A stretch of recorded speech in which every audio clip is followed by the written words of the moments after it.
Olá, começa agora o JR Entrevista. Hoje com a gente o secretário-geral do Conselho Nacional de Justiça, o CNJ, Walter Schwenkner. Entre as atribuições do Conselho Nacional de Justiça estão o controle da atuação administrativa e financeira do Poder Judiciário, além de fiscalizar o cumprimento dos deveres funcionais dos juízes. Secretário, em primeiro lugar, gostaria de agradecer a sua presença aqui no JR Entrevista e vamos começar falando um pouquinho sobre o que é o Conselho Nacional de Justiça, né? Eu detalhei um pouco das atribuições e o que abarca aí as atribuições do CNJ. Bem-vindo. Pois não, eu que agradeço o convite. Basicamente, o Conselho Nacional de Justiça foi criado pela Emenda Constitucional 45.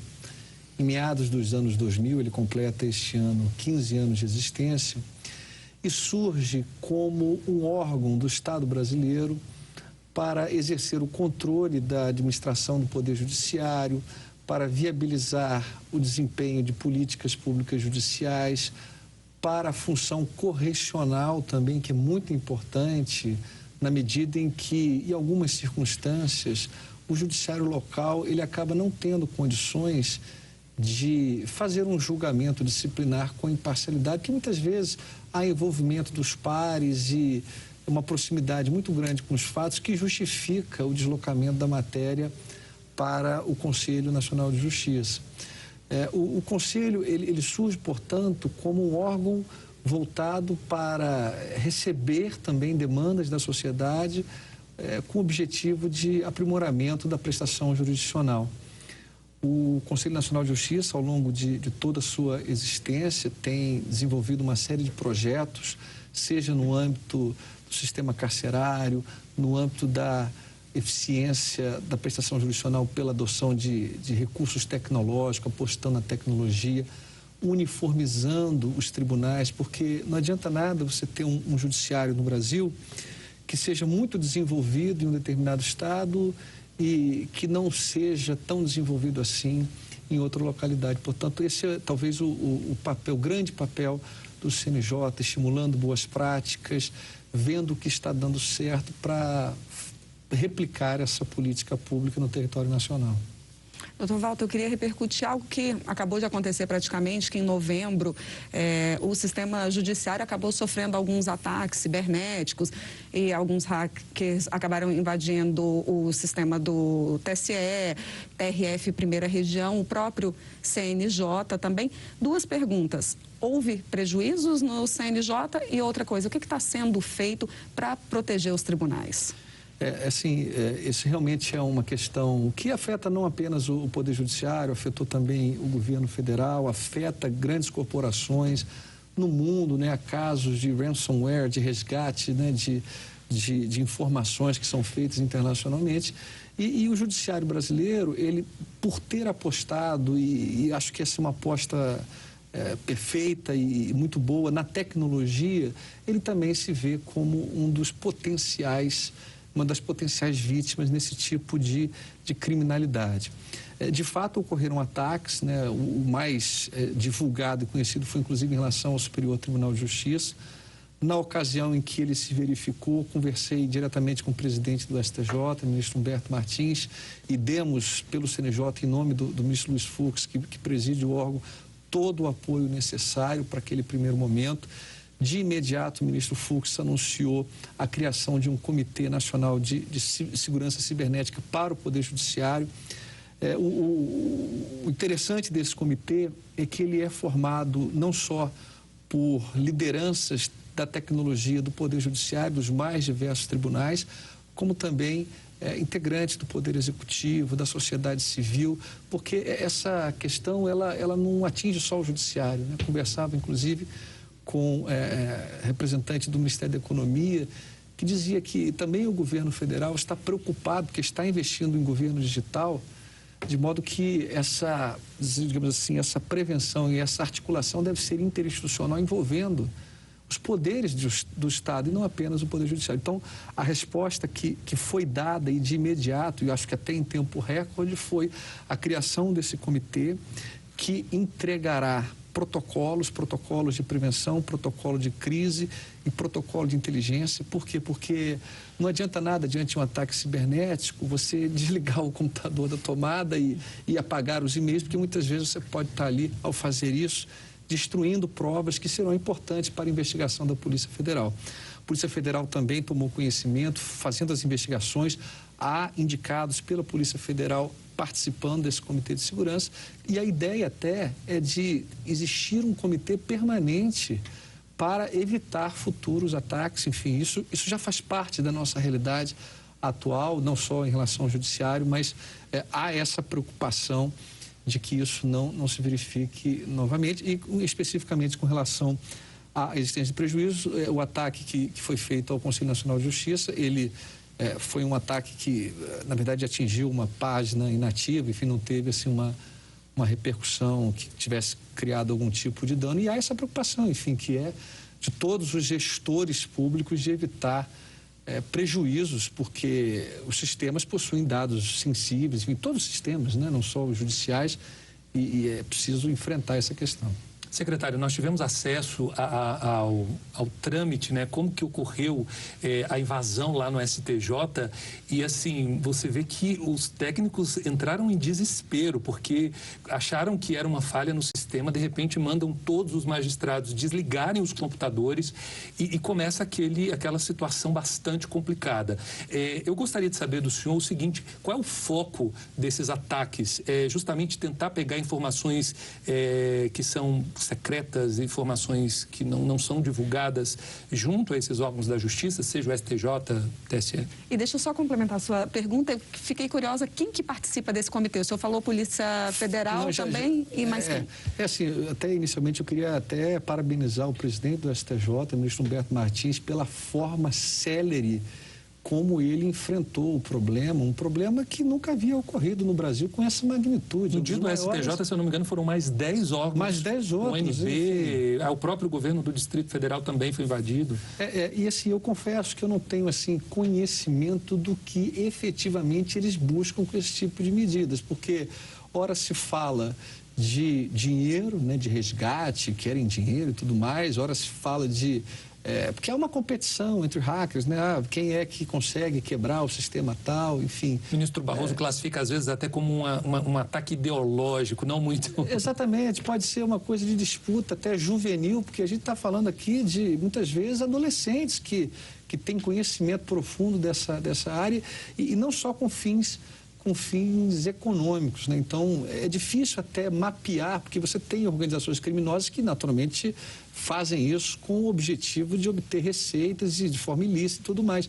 Mas a prevenção que devemos ter não é só direcionada a esses grupos, essas organizações, mas também aqueles ataques, digamos assim, lúdicos, entre aspas, que também são feitos. Em relação ao questionamento da composição, o ministro Fux, ele entendeu que seria interessante convidar os experts de tecnologia da informação de cada um dos tribunais superiores, do Conselho da Justiça Federal, ou seja, a elite tecnológica do Poder Judiciário inserida nesse comitê, sem prejuízo de se fazer convite, porque no caso do CNJ ele pode, em tese, convocar quem integra o Judiciário, mas em relação a quem não faz parte do Judiciário, são expedidos os convites. E nesse contexto, houve convite ao GSI, convite ao Comando Cibernético do Exército, e todos aceitaram, e estão colaborando bastante com o trabalho em equipe, até porque eu tenho certeza de que os frutos que advirão desse trabalho em equipe serão importantes e proveitosos, não só para o Judiciário, como para todo o Estado brasileiro e para a sociedade como um todo, que utiliza os serviços da Justiça, precisa se relacionar com o Estado e se houver um comprometimento nessa relação que cada vez mais é tecnológica, é virtual, teremos muita insegurança. Então, acho que as coisas estão caminhando bem e há essa rede com musculatura envolvendo todos os poderes, enfim, do Estado. Então, até agora, não dá para a gente dizer que existia um foco específico nesses ataques em relação ao sistema judiciário. Não existia uma busca de informação específica, por exemplo? Não dá para afirmar, porque é claro que a informação tem valor e o que eles buscam é a informação, é a captura da informação, ou de brincadeira, ou então buscando algum tipo de recompensa por isso. Agora, o que podemos afirmar é que não era informação A, B ou C, né? É uma coisa mais genérica. É um pouco aleatório, né? É aleatório, tanto é que em alguns lugares pegaram informações que não tinham... servidores, enfim, né? Assim, que já são públicas até, enfim, muitas... Vamos falar agora, vamos mudar um pouquinho de assunto e falar agora do juízo 100% digital, né? Quando a gente fala nessa expressão, a gente está se referindo ao quê? Não, claro, o ministro Luiz Fux, assim que ele assumiu o Conselho Nacional de Justiça, ele apresentou 5 eixos para a sua gestão e um dos eixos, o 4º eixo, é o da Justiça 4.0. O ministro ele tem apostado na ideia de que o judiciário ele pode prestar um serviço que é um serviço que não precisa depender de uma estrutura física, né? O serviço da justiça, na linha do Richard Susseking, ele pode funcionar e muito bem no plano virtual. E aí, nessa linha, com essa perspectiva, ele consegue aprovar, e o plenário do Conselho Nacional de Justiça, enfim, na verdade, isso é uma resolução do plenário, aprovar a resolução 345, que é bem recente, criando o tal do juízo 100% digital. De forma muito sintética e objetiva, estamos diante de um rito, de um processo que vai tramitar exclusivamente de forma virtual. Então, a parte que ajuiza uma ação, ela pode optar por ajuizar essa ação no rito do juízo 100% digital e, a partir de então, as audiências com juízes serão feitas virtualmente por videoconferência.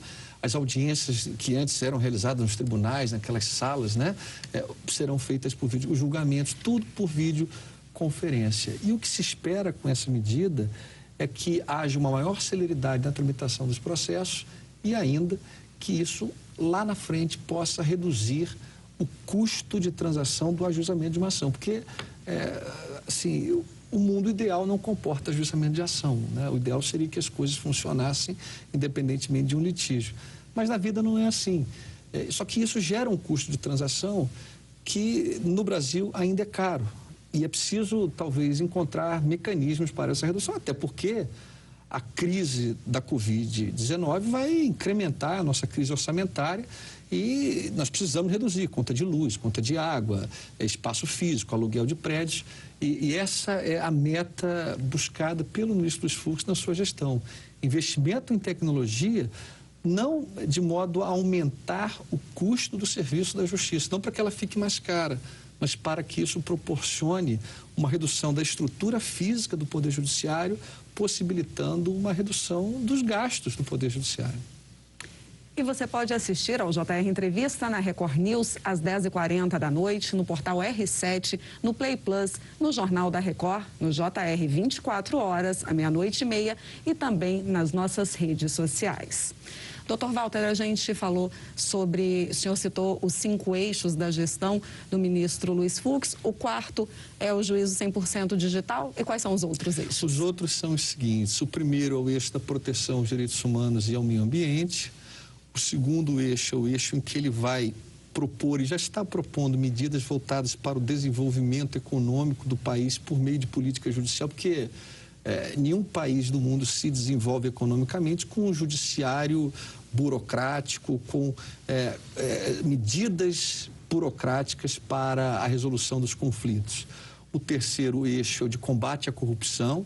Ele se preocupa bastante com esse tema, com a adoção de medidas de compliance, inclusive fez recentemente um seminário e tem criado grupos de trabalho sobre essa matéria. O 4º da Justiça Digital e o 5º, que é até mais específico para o Supremo Tribunal Federal, que é o de dar ao Supremo Tribunal Federal uma vocação constitucional, fazendo com que ele se assemelhe às cortes constitucionais conhecidas no mundo, o Tribunal Constitucional Alemão, o Tribunal Constitucional, Suprema Corte Americana, que focam mais em questões constitucionais de grande repercussão. Então, são essas basicamente as medidas que ele pretende seguir, né, ao longo da sua gestão desses 2 anos. Secretário, como o senhor disse, uma das ações do CNJ é justamente fiscalizar o cumprimento dos deveres funcionais dos juízes. A gente tem aí um levantamento do próprio Conselho que mostra que, num total de 10 mil processos, isso entre 2007 e 2018, apenas 153 casos, pouco mais de 1%, resultaram aí na punição, seja de magistrados ou servidores. Esse número ainda não é pouco, secretário? Precisa de ir um pouquinho além ainda? Não, perfeito. Assim, uma coisa que eu acho importante, talvez, colocar assim, em evidência de forma muito transparente, é que o CNJ ele acaba se tornando a última fronteira. Nem tudo o que gera punição precisa tramitar pelo CNJ e efetivamente tramita. Na grande maioria dos casos, os juízes são punidos nos tribunais locais.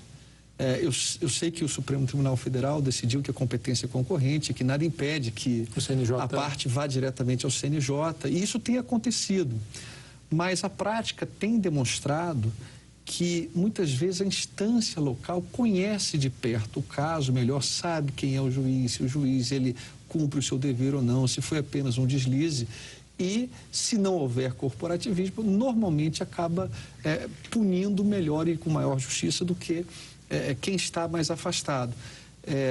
E talvez isso reflita um pouco essa desproporção entre o número de processos e a quantidade de sanções que o CNJ tem aplicado, né? Então, acho que essa é uma realidade, assim, é preciso também considerar as sanções que são aplicadas nas esferas locais. Secretário, bom que o senhor está aqui, que agora eu quero que o senhor me responda uma pergunta que todo mundo sempre faz, né, Renato, quando a gente está fazendo reportagem. Todo trabalhador, quando ele é punido, é demitido, necessariamente ele vai embora sabendo que ele deixou algumas benesses em função da punição. Agora, com os magistrados, o que acontece? Ele vai ser punido com a aposentadoria compulsória e ainda recebendo o salário que vai, um salário não, a remuneração que passa dos 20 mil reais. Isso seria uma punição ou um prêmio? Por que isso acontece, secretário? Excelente pergunta, até porque permite, assim, fazer umas considerações sobre a tal da aposentadoria compulsória, que é muito criticada pela sociedade, mas eu acho que há alguns pontos aqui que precisam ser considerados, né? O primeiro ponto é o de que em qualquer estado do mundo, qualquer civilização, existem algumas autoridades estatais, e não só os juízes, né? Os membros do Ministério Público, Conselheiro Tribunal de Contas, enfim, que possuem a característica da vitaliciedade como uma forma de proteger a sociedade, mais até do que o próprio ocupante do cargo, a fim de que a pessoa possa decidir com imparcialidade. Então, é preciso ter alguma proteção maior a determinadas autoridades. Mas de que forma essa proteção se materializa?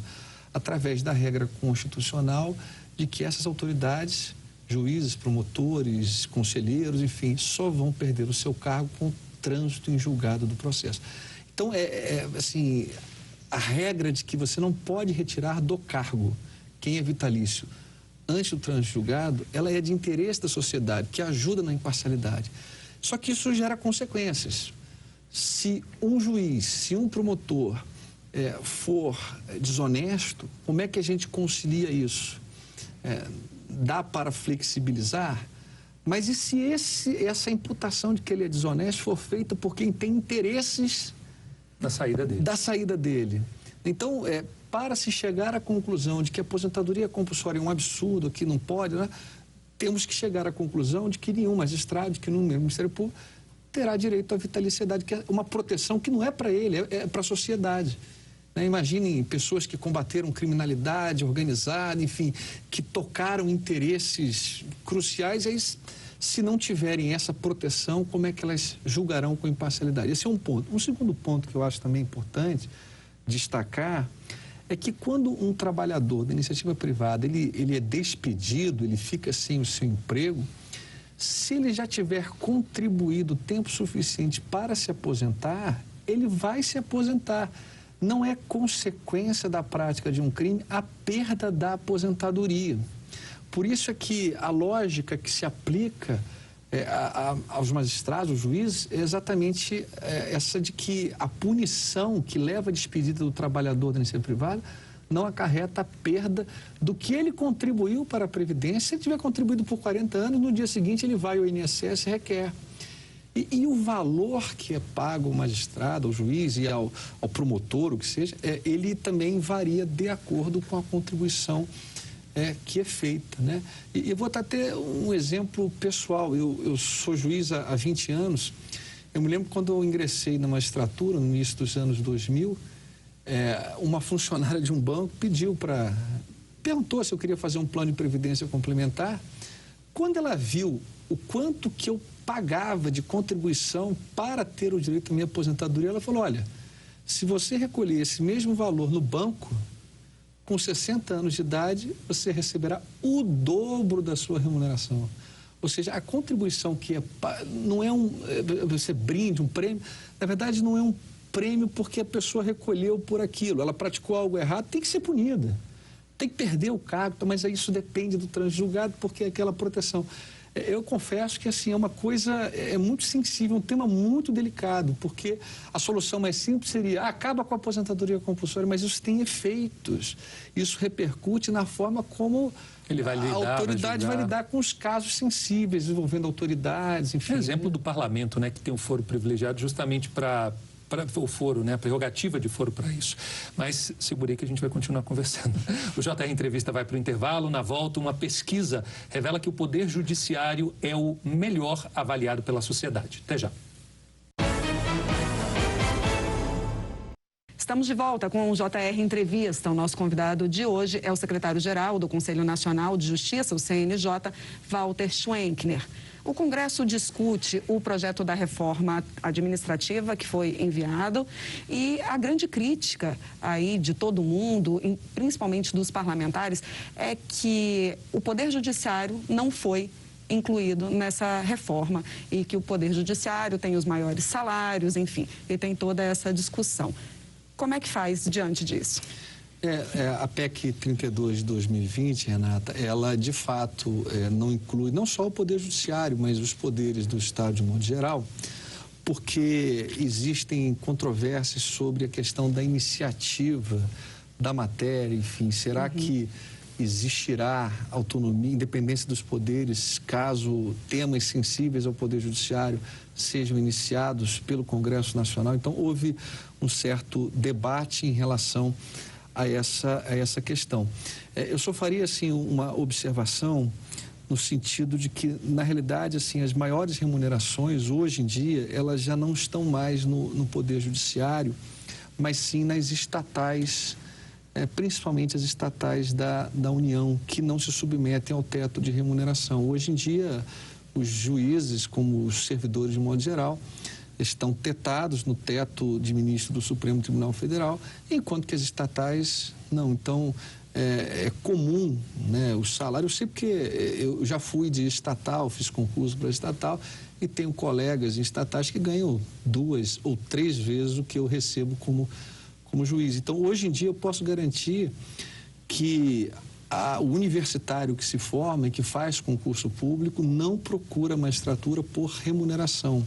Não é, do ponto de vista remuneratório, o, digamos assim, emprego mais atrativo, porque existem outras carreiras que remuneram melhor. Se me perguntarem se a remuneração é ruim, obviamente que não, principalmente considerando os padrões brasileiros, mas já não há mais esse atrativo remuneratório, é mais uma questão de vocação, de interesse enfim, né, e acabou que a PEC 32, enfim, o Congresso optou por não, enfim, incluir algumas carreiras de Estado, além da magistratura. Agora, seria um privilégio a mais aí para os magistrados, justamente não ter incluído na reforma administrativa? Eu não vejo como privilégio, e vou até acrescentar assim, um fator. Eu li e estudei muito a reforma administrativa, até porque eu, como professor universitário de direito administrativo, é uma parte da matéria. Essa reforma, a PEC 32, ela na realidade vai atingir de maneira mais contundente os servidores estaduais e municipais.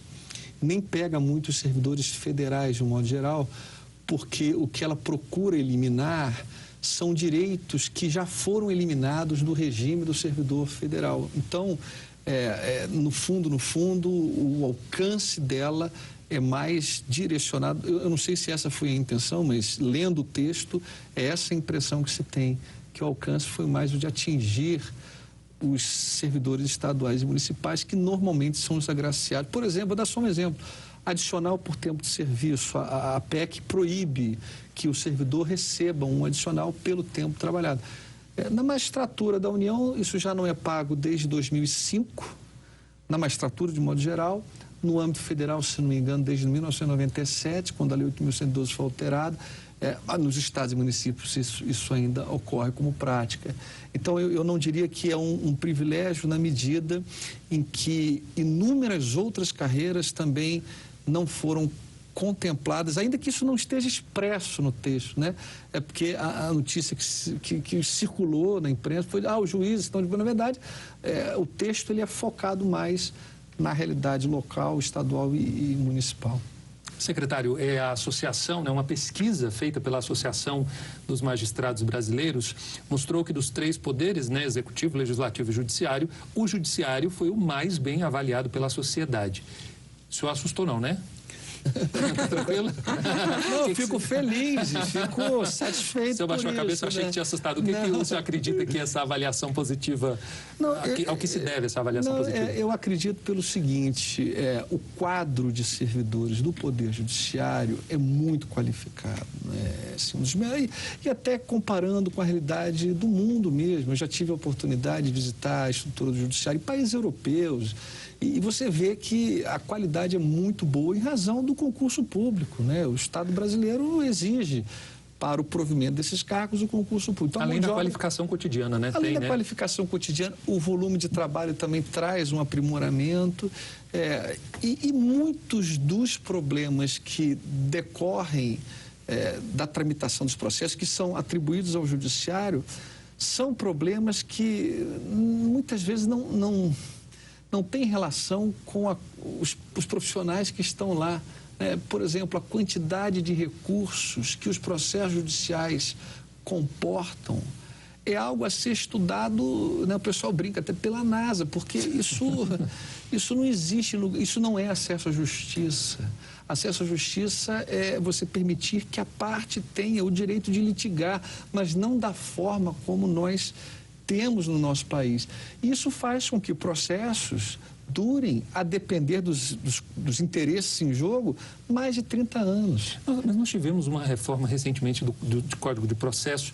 O que pode ser feito, então? Se recentemente foi feita essa reforma, e o senhor, mais uma vez, critica, né? Faz uma crítica que é plausível, né? Que é a reclamação de muita gente, essa demora excessiva. Mas o que pode ser feito? Mudar a legislação de ponta a ponta? A reforma do CPC de 2015, ela foi, assim, magnífica e produziu resultados expressivos na redução de processos. Só, por exemplo, acompanharmos o volume de processos que passou a entrar no Supremo Tribunal Federal depois da reforma, por conta disso, da redução de recursos, honorários que são pagos a cada vez que a pessoa recorre, mas ainda há, na cultura do nosso país, a ideia de que se a pessoa não pode recorrer, você está negando a justiça a ela. Isso é uma interpretação da inafastabilidade do controle judicial que não encontra espelho, parâmetro em nenhum outro lugar do mundo. E o curioso é que, ao longo dos anos 2000, todos os investimentos de trabalho, de esforço, foram feitos no sentido do aumento da produtividade dos juízes. Os juízes brasileiros produzem, se não me engano, são 2.200 sentenças por ano, um número mais ou menos assim. Aí você pega os países europeus, 400, 500, quando muito, 700 sentenças por ano. Então, isso, Justiça em Números do CNJ, comprova que o juiz brasileiro é o que mais produz decisões e sentenças. Secretário, outra questão importante ali no Poder Judiciário é o racismo. Como que essa questão está sendo tratada, sendo que apenas hoje 18% dos magistrados são negros no Brasil? No âmbito da gestão do ministro Fux no CNJ, ele tem tido essa preocupação de fomentar políticas que possam coibir o racismo institucional, o racismo estrutural no Poder Judiciário.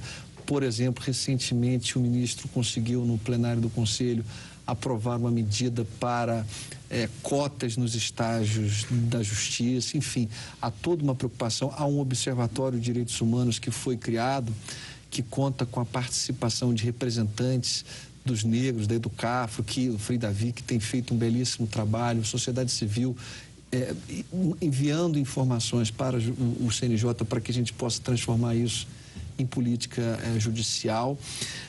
Com relação aos números, a impressão que eu tenho é que, na realidade, a composição do Poder Judiciário, o número de negros, ela, de certa forma, reflete um pouco o racismo que existe na sociedade, né? A falta de oportunidades, os negros não têm acesso às mesmas escolas, às mesmas universidades, e aí, na hora do concurso público, isso acaba afunilando, e a grande verdade é que mais brancos são aprovados do que proporcionalmente deveriam ser, considerando a divisão da sociedade. Agora, é importante, né? Não é só ter negro, a gente não está falando disso, está falando de uma questão de racismo mais sistêmica, né?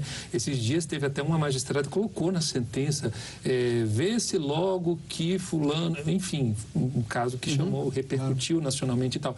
Saber lidar também com isso quando chegam as demandas, né, ao poder.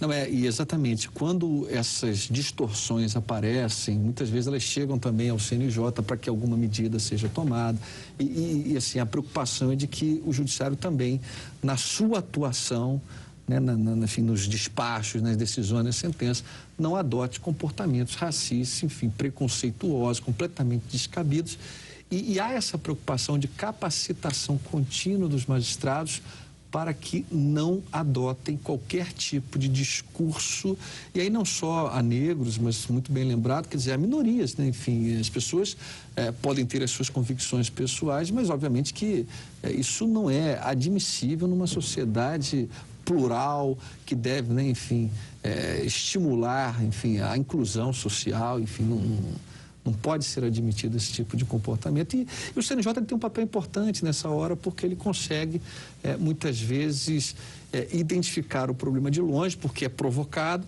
e adotar alguma providência, alguma recomendação que vai ter esse papel dissuasório em nível nacional. Uma vez que o CNJ diga, olha, isso não é possível, você está errado, não faça mais isso, isso não atinge só aquele que sofreu a punição, mas também todos os demais magistrados. E o JR Entrevista vai para o intervalo. No próximo bloco, os 10 anos do projeto Justiça Cidadã de Conciliação e Mediação. É daqui a pouco. De volta com o JR Entrevista, aqui com a gente hoje o secretário-geral do Conselho Nacional de Justiça, o CNJ, Walter Schwenkner. Secretário, o projeto Justiça Cidadã de Mediação e Conciliação está completando 10 anos e é considerado um marco no Poder Judiciário, porque é aquela ideia, né, de as pessoas dar voz às partes antes que elas possam entrar com um litígio junto à Justiça.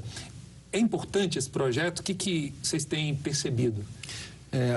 Todo projeto que procure evitar o ajuizamento da ação como uma primeira alternativa é fundamental para, eu diria até, o achatamento da curva de processos que ingressam no judiciário. Hoje no direito está meio que assim, eu diria, na moda, e uma tendência a aposta na mediação e até mesmo na conciliação como ferramentas e alternativas para a solução de controvérsias. Em lugar de serem alternativas ao litígio, são institutos que se tornaram os meios mais adequados para a resolução de conflitos. E, além de evitar o ajuizamento, e nesse ponto é fundamental para a redução do acervo de processos que tramitam na Justiça. Na nossa Justiça há aproximadamente 80 milhões de processos em tramitação, é quase um processo para cada 3 brasileiros, isso é um número, né, absurdo. E, por outro lado, a mediação e a conciliação, elas acabam empoderando as partes e permitindo que a decisão daquele conflito seja tomada pelas próprias partes. E o que isso gera de efeito? Quando você senta numa mesa e participa de uma negociação por meio de um mediador, e você chega à conclusão de que aquilo está correto, você não descumpre. Porque isso seria contraditório, uma contradição interna é algo muito raro. A pessoa aceitar um acordo, depois dizer, eu não aceito. Então, a efetividade da justiça material acaba sendo maior por meio da mediação do que por meio de um ato jurisdicional, uma sentença que impõe um dever à parte ré ou nega um direito, eventualmente, à parte autora, e às vezes isso dificulta o cumprimento. E não sei se os senhores sabem, a grande demora do processo judicial nem é na fase do que a gente chama de fase de conhecimento, que é a fase para decidir o caso, é na execução. na cobrança da dívida. Então, se você evita essa parte, e como evitar mediação, conciliação, você reduz não só o número de processos, como também a duração dos processos na justiça. Agora, como conscientizar as pessoas? Porque nós brasileiros, a gente tem mania de levar tudo para a justiça. Tudo vira um processo judicial e isso acaba atolando a justiça. Como conscientizar aí as pessoas que o melhor é tentar ir, de fato, para a conciliação? Eu acho que muito dessa busca direta da justiça decorre da falta de existência de canais de diálogo e de resolução de conflitos fora do judiciário. Você tem um problema com alguma relação de consumo, você bate na porta de quem causou o dano e não é raro a resposta ser vá à justiça. E a mesma coisa com o Estado. Aliás, o Estado brasileiro é o maior litigante, né? O escritório da Advocacia Geral da União, e eu não estou falando só desse governo, de um governo específico, mas historicamente é o maior escritório de advocacia do mundo. Então, os números são expressivos. O que isso gera? Né? Isso gera um modelo que leva naturalmente ao ajuizamento de ações. E a melhor forma de conscientizar, eu não diria nem só conscientizar, porque se o brasileiro não precisasse ir ao judiciário, ele não iria, porque em outros lugares em que há essa alternativa, não vão. Mas o papel aí também do CNJ é de tentar construir caminhos alternativos ao poder judiciário. Nós temos feito reuniões com setores estratégicos da economia que possuem demandas de massa para tentar encontrar esse canal. Por exemplo, uma iniciativa magnífica foi a do consumidor.gov, que resolve, por meio de negociação, mais de 80% das ações. Dr. Walter, muito obrigada pela entrevista. E o JR Entrevista fica por aqui. Lembrando que você pode assistir ao programa na Record News às 10h40 da noite, no portal R7, no Play Plus, no Jornal da Record, no JR 24 horas, à 00:30 e também nas nossas redes sociais. Obrigado pela entrevista, Dr. Walter, e obrigado também a você pela sua companhia. Até a próxima.